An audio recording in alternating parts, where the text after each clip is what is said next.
We're talking Mountaineers in the NFL on this edition of the Golden Blue Nation podcast, brought to you as always by Mountain State Oral and Facial Surgery, your premier dental implant destination. Nick Farrell here, coming to you Wednesday, July 23rd, and on this day, all veterans and rookies have reported to NFL training camps across the 32 teams scattered throughout the United States. And there are a handful of Mountaineers who are either trying to solidify positions as starters or just make a roster here in August coming up. And so we'll break down all of those guys, give you an update on where they may stand on the depth chart, and give you an update on what their situation might look like heading into the NFL's preseason. We'll start with a big-time former Mountaineer who's in a new home, Geno Smith with the Las Vegas Raiders, reunited with his former Seahawks head coach, Pete Carroll, the guy who helped reinvigorate his career. They're reunited again in Sin City. Can Geno be a productive quarterback for the Silver and Black just as he was for the Seahawks? We'll chat with Chris Matthews, sports director of Nexstar's KLAS, for an update on what he's seen from Geno Smith through minicamp and what he expects to see during training camp. Then, of course, just up north over the Mason-Dixon line, two Mountaineers still wearing black and gold with the Pittsburgh Steelers, starting training camp at St. Vincent College in Latrobe. Zach Frazier, the former Fairmont Senior Polar Bear and Mountaineer All-American center, likely going into year two as a starter. He started just about every game for the Steelers last year as a rookie and graded out as one of the top 5 centers in the NFL, according to Pro Football Focus. Can Zach do it again? Can he continue his upward trajectory? We'll chat with Black and Gold Nation's Riley Holsinger about Frazier and Beanie Bishop, a guy who started just about half the season for the Steelers last year, played a lot of nickel and slot corner later in the season as the Steelers returned to full strength from injuries and suspensions. What's the situation with Beanie, and has there been any fallout from his antics during minicamp related to the Steelers and Pitt Panthers sharing a same training facility? You know, it only takes one backyard brawl, right? That's the case with Beanie Bishop. That's probably been the case with a lot of young Mountaineer fans who were getting reacquainted with this series when it resumed a couple of years ago. It only takes one backyard brawl, and then you're never the same again. We'll talk Frazier and Beanie Bishop here in just a little bit. And then what about the undrafted free agents from the most recent draft class? Yeah, Wyatt Milam, he was a draft pick pretty high in the draft for the Mountaineers this year, going to the Jacksonville Jaguars. But that's about it for WVU. But there are a handful of undrafted guys looking to make a roster this year. We'll give you an update on where each of those guys stands heading into training camp. All that and more coming up on this edition of the Golden Blue Nation podcast after this short break and a quick word from our sponsors. My children's dentist had referred us here for their wisdom tooth extraction. I'd actually had the same procedure performed here some years earlier, so I felt very confident that this was the right practice for my family. We've always had a great experience with Mountain State. Everyone from the front desk to the attending doctor to the nurse to the aftercare. We were very satisfied with the result, as was our dentist. I would certainly recommend this practice very highly, and absolutely a 5-star experience for us.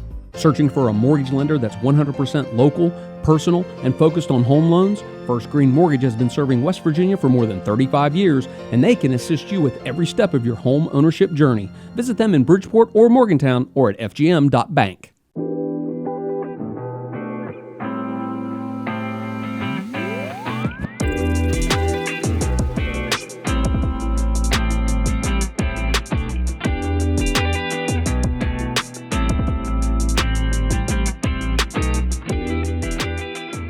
Let's get this started as we welcome in Chris Matthews, sports director of Nexstar's KLAS out in Las Vegas. He, of course, covers the Raiders, and that means he covers Geno Smith. So, Chris, thanks for being with us here on the Golden Blue Nation podcast. Got to see a little bit out of Geno during minicamp. Training camp has just started for the Raiders. Give me a little teaser, a little taste of what you saw from Geno during minicamp. What I really like about Geno Smith, unlike Derek Carr and of course, Garoppolo and Minshew, is I always thought that Derek Carr needed a little bit more Brett Favre, a little bit more of a gamble, a guy who can take a few chances. And I think with Geno Smith, you kind of get that a little bit more than you get with the Carr. You get a guy who will throw the ball downfield, maybe make the tough throw, not be so worried about, although in the past, he has made a lot of mistakes with interceptions, but hopefully he corrects those things. But I kind of do like a little bit more of little spirit of I'm going to take off, or I'm going to throw the extra pass, I'm going to throw the long pass, I'm not always going to dump it off. I think that might have been a little bit the criticism with Derek Carr, is constantly just dumping it off and not taking that chance. So I kind of like the fact that he has a little bit more of that Derek Carr flair to him, where he'll take the chance, make the extra read, and maybe make the difficult pass. I mean, he's a leader. That's what's cool too. We've only had a couple of chances to actually visit with the guy during the OTAs and minicamp and what you have going here in Las Vegas, and everybody's impressed. I mean, we'll see what happens on the field, but he gives off that air of he's a leader. He's a friendly guy. People will like him. He's good in the locker room. I know that's been an issue in the past, but not in Seattle, and hopefully not in Las Vegas. So we're kind of hoping that he's the Seattle Seahawk Geno Smith, and not the Jets, Giants, Chargers Geno Smith. Yeah, so of course this is a new home for Geno, the former Seattle Seahawk, who was the NFL's Comeback Player of the Year a few years ago. You mentioned leadership and locker room decorum. I guess I'm wondering, Chris, if you think that Geno has presented himself as the veteran guy that the Raiders need as they transition into a new era under Pete Carroll, who was Geno's former coach for a period of time with the Seahawks.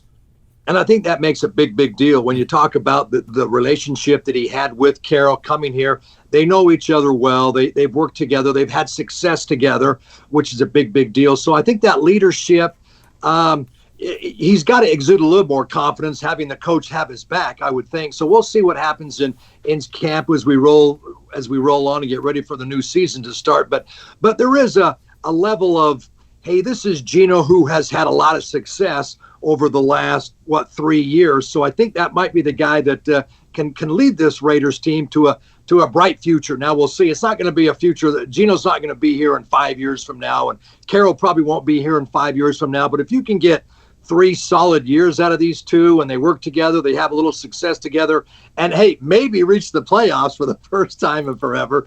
It might be kind of fun for this Raider Nation and Geno as the leader. I mean, it's always going to be the quarterback, right? And he exudes that leadership quality. Well, going back to his West Virginia days, I believe, correct me if I'm wrong, wasn't he a 3-time captain of the Mountaineers? And so I think that leadership has always been there. Now, if he can get some success, get some line help, which he didn't have last year with Seattle, a stronger line to protect him, I think he's going to be a guy to really look at and say, hey, this guy might have the kind of success he had in 22 and 23 and really 24 with the Seahawks. Chris Matthews of KLAS in Las Vegas is with us discussing former Mountaineer Geno Smith as he gets ready for his debut season with the Raiders, who are also under the leadership of a new head coach in Pete Carroll. So, Chris, there's some similarities here because here in West Virginia, Mountaineers are under a new head coach in Rich Rodriguez, who, of course, has a lot of familiarity with WVU. This is his second stint with the Mountaineers, and something that we're hearing a lot about is culture and identity as Rodriguez gets ready for the first year of his second stint. How much is that discussed among professional teams, and what could the identity of this Raiders offense with Smith look like under Carroll? Well, it's going to be interesting to see, because with Pete Carroll coming in, he's one of those guys that he's going to play the best player. Whether you're a rookie, a 3-year, a 5-year veteran, he's going to, as you go through camp, which is going to be a lot of fun too, because he's going to have Aiden O'Connell breathing down his neck. You could see that if Geno Smith stumbles a little bit and isn't that sharp and crisp and what they kind of thought he would be, then all of a sudden the attention kind of shifts over to Aiden O'Connell, who's a young guy, who's had some successor, who's been on the big stage. Not a lot of wins, obviously, because the Raiders had that 10-game losing streak last year with Minshew, and then of course Aiden O'Connell comes in. But O'Connell has kind of been on the stage. He's been there. He knows the offense as well as Geno will going in with new coaches. So that'll be kind of interesting to see what happens with Geno Smith and that whole relationship. Might go back to what we were talking about with Geno also, is having Chip Kelly now as the offensive coordinator. Kelly recruited Geno Smith when he was a head coach at Oregon. So they have a little bit of a relationship and a little bit of, storied history in the past as well. So we'll see what happens. So, Chris, Geno, of course, was a top 5 passer in the NFL last season. He's coming off a really, really great year with the Seahawks. But if there maybe is a concern about Smith heading into a new season in a new home, what would it be? Probably He's got the arm strength. He's got the mobility, the ability to move around to make that extra yard rushing. I believe that scrambling around, he might have had the number one number in the NFL, so he can scramble and get around. I think the problem may be in the red zone. That's kind of his knock. You look back through his stats, when he gets into that red zone, the mistakes can't happen. The interceptions can't come. But now, hey, he's got Geno. He's got Ashton Jeanty. Geno has Ashton Jeanty, who's one of the top running backs. They took him at number 6. Now, if that offensive line can produce and open up some holes, that's going to help everybody, Geno included. So we'll see what happens in the red zone. I think that might be the knock. And as I mentioned at the top of the show, I do like that gunslinger type attitude, but it could cause a few problems down the road if he tries to. I mean, we go back and look at some of his past where he's thrown a ton of interceptions, but then he's cleaned it up the following year. So we'll just see what happens. It's going to be a fun camp, really, when you think about it, because you do have Geno Smith, Aiden O'Connell. What's going to happen there? You have Jeanty. You have the offensive line. Can they provide some protection for Geno to look off the number 1 or number 2 and go to number 3? And then you have Jeanty come out of the backfield. Not to mention, now I kind of get excited, but I mean, we know the Raiders are who they are. They got the 2 tight ends too, Brock Bowers and Meyer. So you have so many options for Geno Smith. It's going to be fun to see how it kind of all unfolds and develops as camp rolls along, as they get through those preseason games and open up against New England at New England. So they're, unlike years past, and they haven't been in Vegas for decades, but 5-6 years, whatever. This is kind of one of those seasons where you're kind of excited to see what's going to unfold in camp. Not only the new head coach, the offensive coordinator, but these new players, Jeanty, Geno Smith, the tight ends working together. So it's going to be kind of fun to see what they do here in Las Vegas. And this year, they're not going down to Southern California for camp. They are actually staying in the heat of Las Vegas. So that may melt a few guys by September. All right, let's get a quick final thought here from Chris Matthews, KLAS sports director in Las Vegas. Chris, last year, Raiders only won 4 games.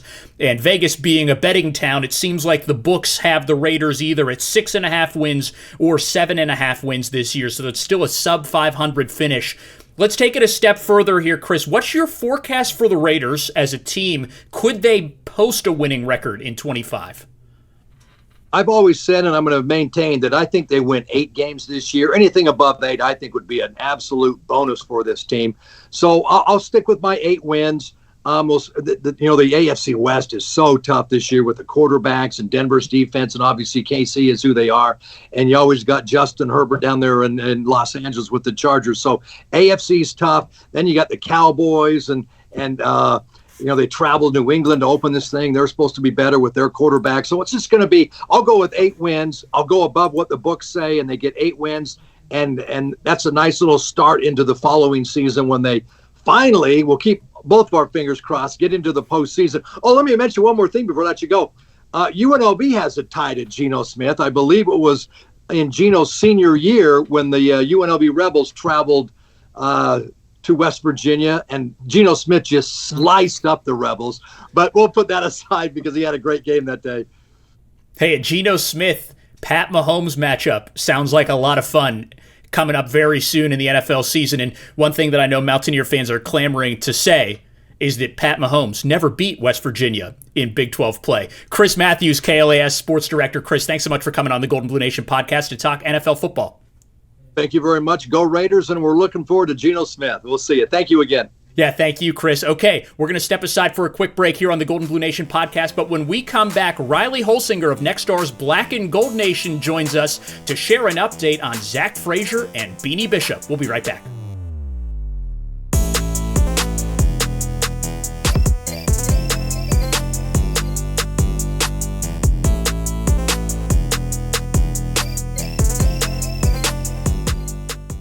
Mountaineers are always free, and so is the Golden Blue Nation app. Get daily headlines and breaking news delivered right to you, along with highlights, interviews, and more. Download today on Apple and Android devices. Golden Blue Nation podcast continues, brought to you as always by Mountain State Oral and Facial Surgery, home of the same-day smile. Our next pro football analyst comes to us from Pennsylvania, WTAJ. By the way, he's a WBOI alumnus. He's Riley Holsinger for Nextstar's Black and Gold Nation, and he covers the Pittsburgh Steelers. Riley, it's always good, brother, to have a fellow Waynesburg University Yellow Jacket. There it is. I leaned the wrong way on the video podcast. Fellow Jacket on the show. It's good to be with you, buddy. Hey, Nick, go Jackets. It's always great to chat with you. I mean, just about 2 years ago at this time, I was just working in a tiny, I want to say it was pretty much like a closet almost, just working out of Morgantown, out of your guys' office. A lot of fun to chat with you. A lot of fun to be back on the screens for people in North Central West Virginia. That's a place that I called home for a while. Really enjoyed my time there and enjoyed the people there as well. Well, listen, I want people to know the fun fact about Riley Holsinger is that he is the best left-handed shortstop in Harrison County kickball history, and that's an undisputed fact. Yeah, but you're the best coach and general manager of that team, Nick. You have the power leg. We're not going to talk about how we're doing this year, Riley. We were undefeated last year in the regular season. That is not the case this year. But hey, we're learning, we're growing, and we're having fun. We brought Riley on not to talk about kickball, but to talk about a pair of Mountaineers in the pros with the Pittsburgh Steelers, Zach Frazier and Beanie Bishop. So why don't we start with Zach Frazier, who's coming off a fantastic rookie season. A door opened for him right away during his first training camp with the Pittsburgh Steelers. He's starting his second training camp now. What's next for him in year two? Yeah, the Steelers think very highly of Zach Frazier, Nick. I mean, I was a guy that also thought very highly of him coming out of the draft to West Virginia. I was pounding the table for the Steelers to take Frazier. Thankfully, they did in the second round, and that draft pick really paid off for the Steelers in year one. He was a guy that all throughout the draft process was considered very pro-ready. We saw that pretty much right off the bat whenever he had to fill in for Nate Herbig, who went down with an injury in training camp. He played phenomenal the whole season here. Now, a lot of people have high expectations for him in year two here. Everybody thinks that this guy has the potential to be an all-pro in the NFL and at least a top 5 center in the NFL too. Yeah, he graded out, according to PFF, as one of the top 5 centers in the NFL last year. And when you think about all that he went through to get to that point, it's extremely impressive, isn't it? And I know that if a lot of West Virginia fans watched him and they know that he is arguably the greatest center in WVU football history, but the guy had a broken leg right before the NFL draft process, recovered really quickly, got right to it with the Steelers, and ends up having one of the best rookie seasons of any offensive lineman in the NFL. I mean, just how impressive was that to watch last year as you covered the team? Yeah, it was just really impressive. And I want to go back to those WVU days because that play that he got injured on is just very symbolic of the player that you get with Zach Frazier. He's a guy that's willing to let it all on the line. A lot of WVU fans that might know him personally, or Fairmont Senior people, they might know him personally as kind of this like quiet, gentle giant. But when he gets out onto the football field, Nick, he's the guy you want out there wrestling a grizzly bear. Like that's the switch that flips for Zach Frazier whenever he gets out on the football field. Super impressive for him all around, and he really matured as a leader throughout the season as well too. I was talking with former first-round pick Troy Faltanu, who in fact went in the same draft as Frazier, and he just kind of talked about it, watching him from the sideline, just seeing how Zach has grown a lot throughout the season, where he was a little bit more quiet at the beginning of the season, but over the course of the season, he got more comfortable, got more vocal with the Steelers, and that's another thing that they're expecting him to do more so heading into year two, is becoming more of a vocal leader on this offensive line, because he's expected to be the anchor to this very young unit, excluding Isaac Seumalo, the lone veteran on the group. We're chatting with Black and Gold Nation's Riley Holsinger here on the Golden Blue Nation podcast. Riley, Zach is now involved in one of the biggest stories in the NFL directly because he's going to be snapping the ball to the new Steelers quarterback, Aaron Rodgers. They got some reps together a few weeks ago during the Steelers' mandatory minicamp. Just give me a little bit on Rodgers, Riley. What's the buzz been like, and how crazy is it going to be this season to have Rodgers in black and gold? Yeah, I mean, this offseason, first of all, it's just been crazy all around for the Pittsburgh Steelers. It's been very uncharacteristically, with a lot of the moves that they've made, handing out record contracts to somebody outside the organization, with DK Metcalf handing another record-breaking contract to TJ Watt earlier in the offseason as well. So this has kind of been an interesting offseason. They go out and acquire a guy like Mason Rudolph once again and Aaron Rodgers to be the quarterbacks. They go out and get Jalen Ramsey. There's been a lot of buzz, though, and a lot of excitement about adding a guy like Aaron Rodgers, because a lot of these guys are younger. They're not as old as the 41-year-old quarterback. This is a guy that they grew up watching. a guy that they grew up idolizing in the league. And now a guy like Zach Frazier is going to be able to snap the ball to him. But every single move that this team has made this past offseason signifies to the team that they are all in. The goal anymore isn't just making it to the playoffs, Nick. It's to win a Super Bowl, something that we haven't talked about probably since the Killer B days of the Steelers, because their teams really haven't been as star-studded as it will be this upcoming season. I know personally, too, with Rodgers, like a lot of these guys are just ready to go to work with him and ready to know that they have a chance with one of the elite quarterbacks in the NFL. Let's flip it to the other side of the ball with Riley Holsinger of Nexstar's Black and Gold Nation and WTAJ. Beanie Bishop is a guy that Aaron Rodgers knows about. In fact, he threw 2 passes to Beanie last season when the Steelers took on the New York Jets. How have recent moves, though, made by the Steelers, and you alluded to this crazy free agency period in the offseason for Pittsburgh, how have recent moves made by the Steelers potentially impacted Beanie's position on the depth chart? Remember, he did start early in the year due to a suspension and earned himself a ton of playing time as an undrafted free agent last year in his rookie year. Yeah, absolutely, Nick. You don't really see too many undrafted free agents, especially in Pittsburgh, be given the starting nod, especially in their first season there. That Cam Sutton suspension, as you alluded to, that was pretty much the main reason on why Beanie was able to start. And throughout the season, whenever Cam came back, Beanie's playing time really decreased a ton. He had a lot of good moments as a rookie. He also had a lot of growing pains as well out there. So, that's the kind of things that you expect from a rookie, especially a guy that was undrafted like Beanie. But with the moves that they made, and it's kind of created a lot of confusion on what the Steelers' defensive back group is going to look like this season. Before they traded Minkah Fitzpatrick for all-pro corner Jalen Ramsey, a lot of people thought, the defensive back group is pretty solid all around. Now the major question with the unit becomes safety. Who's going to really fill in that role for Minkah? Is it going to be Jalen Ramsey, a guy who's alluded to in his career, potentially maybe moving back to safety, doing something like Charles Woodson did in his career? Or is it going to be a guy like Juan Thornhill that they're going to trust back there, who didn't come out and had a really good Cleveland tenure, if you want to call it that. So it's kind of interesting to see how they plan on using Ramsey, because he has a lot of flexibility. He can play on the outside. He could play some safety. He could also play in the slot where Beanie Bishop lined up most of last year, too. And then the Steelers also went out and acquired a guy like Brandon Echols, who plays primarily in the slot. So we really won't know, I think, until the preseason or even week 1 on how the Steelers want to utilize Beanie Bishop. They did also go out and sign all-pro corner Darius Slay in the offseason to a 1-year, $10 million contract. They didn't just sign him to that contract to sit him on the bench the whole year. They're going to figure out ways to use Darius Slay in the defense. They're going to figure out how to use Jalen Ramsey. And kind of Beanie's just in this weird position right now where he still has a lot to prove heading into year 2. Getting you ready for NFL training camps in the preseason with Riley Holsinger talking Steelers, Zach Frazier, Beanie Bishop.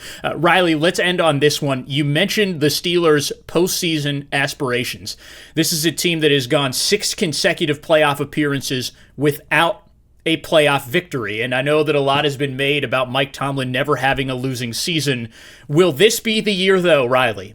And you're talking to a Steelers fan here, full disclosure, that the Steelers win a playoff game, make it to the postseason and win a playoff game. Yeah, it's tough right now to tell just because you don't know what the playoff situation would look like, because lately they've just been getting matched up with a lot of buzzsaws between the Patrick Mahomes and the Josh Allens of the world and Lamar Jackson whenever they make it to the postseason.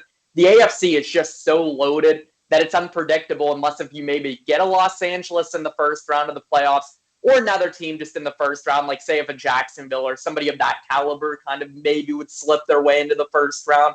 I'm going to go with yes, though. I think all of these moves, and I said it earlier, I think this is the most star-studded. I think this is the deepest roster all around that the Pittsburgh Steelers have seen in the past half decade. So I would personally like to see them as a fan. I would like to see them win a playoff game. As a reporter following the team, I would like to see them win a playoff game. But I know the Pittsburgh Steelers, and with the standards they have, I know that they're not going to say, yeah, our goal is to win a playoff game this year. They want to go much further than that, because the goal on South Water Street every single year is to win a Super Bowl. And until they do that, they're still going to be chasing that big goal. He's Riley Holsinger of WTAJ and Nexstar's Black and Gold Nation with an update on Zach Frazier and Beanie Bishop as the Steelers get ready to start their preseason. Riley, always a pleasure, man, and go Jackets, baby. Thanks for having me, Nick. I appreciate it, man. Go Jackets. All right, when we come back on the Golden Blue Nation podcast, we'll take a look at the undrafted Mountaineers who are heading to training camps trying to earn a spot on an NFL roster, just like Beanie Bishop did last season. That's on the way after this short break. My children's dentist had referred us here for their wisdom tooth extraction. I'd actually had the same procedure performed here some years earlier, so I felt very confident that this was the right practice for my family. We've always had a great experience with Mountain State. Everyone from the front desk to the attending doctor to the nurse to the aftercare. We were very satisfied with the result, as was our dentist. I would certainly recommend this practice very highly, and absolutely a 5-star experience for us. Searching for a mortgage lender that's 100% local, personal, and focused on home loans? First Green Mortgage has been serving West Virginia for more than 35 years, and they can assist you with every step of your home ownership journey. Visit them in Bridgeport or Morgantown or at fgm.bank.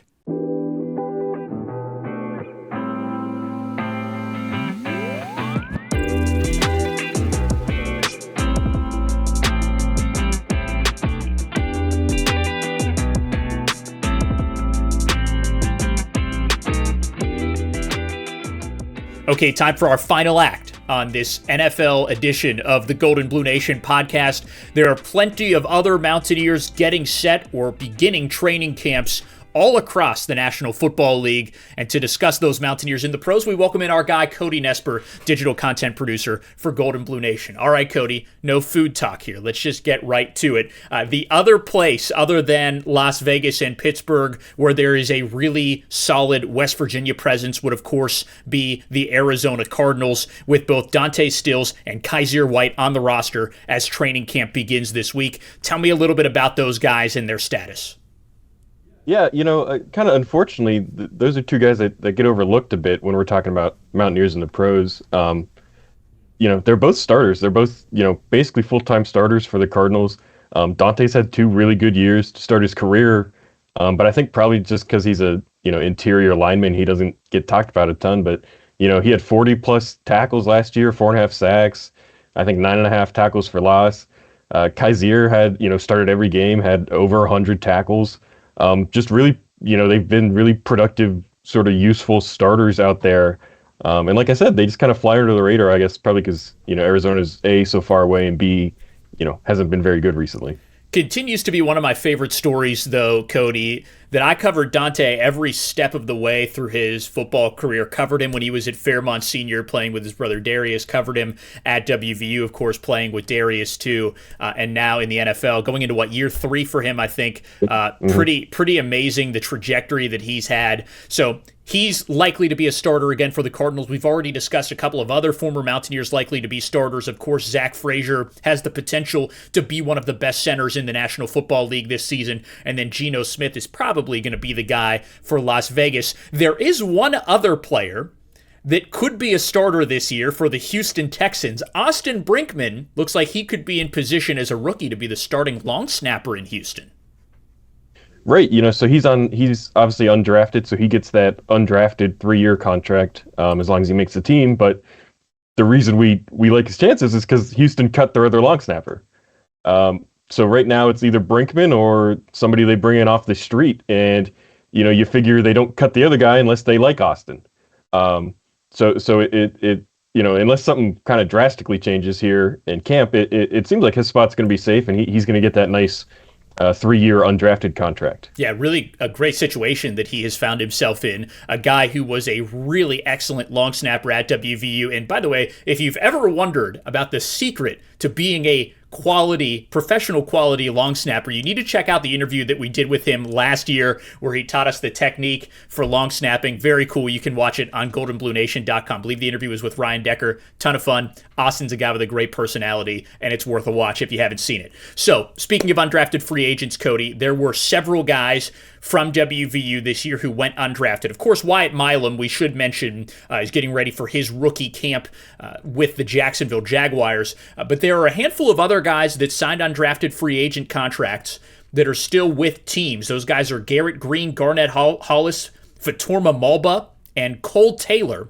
Out of that group of 4, Cody, is there anybody on the list that seems like they could have a chance to make a roster? Yeah, obviously Garrett's the absolute wild card because he's playing receiver, and you just never know with that. Can he catch? Can he run routes? I don't know. So that's the one like you can't even kind of project. But out of those 4, Cole Taylor's a guy. Obviously, he has the size, he has the athleticism. We saw him. He has the catching ability. He seems like an easy sort of 4th tight end if a team wants to keep just a guy that can play in the slot, a guy that could go out there.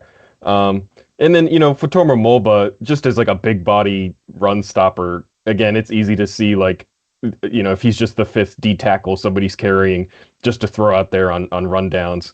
And then, just to mention Garnett, he's 6'2", 200 something. So when corners are that big, they always get a chance, right? Like as long as you're 6'2" and you can run, he's always going to get looks no matter what, even if he doesn't stick where he's at. So we've got Cole Taylor with the Bengals, Garrett Green with the Bucks, Fatorma Mulba with the Jets, and I believe Garnett Hollis is with the Tennessee Titans. My money would be on Taylor, Cody, just because You're right. Like he's that prototypical, got the body for it, was really solid for West Virginia. Believe he was the 2nd leading pass catcher on the team a year ago for the Mountaineers. Just seems like a guy who could definitely make a roster. And then, hey, if something happens like what happened to Zach Frazier last year, where he benefits from an injury, moves right up into the starting lineup and performs really well, you never know. You're at that point, you're just 1 or 2 personnel decisions away from really having a break. Yeah, and I guess the drawback with Cole is just he's never going to be an inline blocker, so he has to be that sort of in the slot kind of tight end, which is more and more popular every year. So that's why certainly we think there's a spot for him somewhere. All right, Cody Nesper, Golden Blue Nation digital content producer, talking Mountaineers in the NFL. Continue to follow Golden Blue Nation throughout football season for updates on all of these guys. Cody, thanks for jumping on the show with us. Yep, thanks, Nick. That's a wrap on this edition of the Golden Blue Nation podcast, brought to you as always by Mountain State Oral and Facial Surgery, your premier dental implant destination. Pro camps starting all across the country. College camps starting very, very soon. So keep it locked here on the Golden Blue Nation podcast for updates on Rich Rodriguez's squad as he gets ready for his first year back with the old Gold and Blue. And hey, quick reminder, we are available now as a video podcast on goldenbluenation.com, the free Golden Blue Nation app, and the Golden Blue Nation YouTube channel. If you're not subscribed to our YouTube channel, check it out. Just another way to catch the Golden Blue Nation pod. For Cody Nesper, for Riley Holsinger, and for Chris Matthews, I'm Nick Farrell, signing off on this edition of the GBN pod, brought to you as always by Mountain State Oral and Facial Surgery, home of the same-day smile.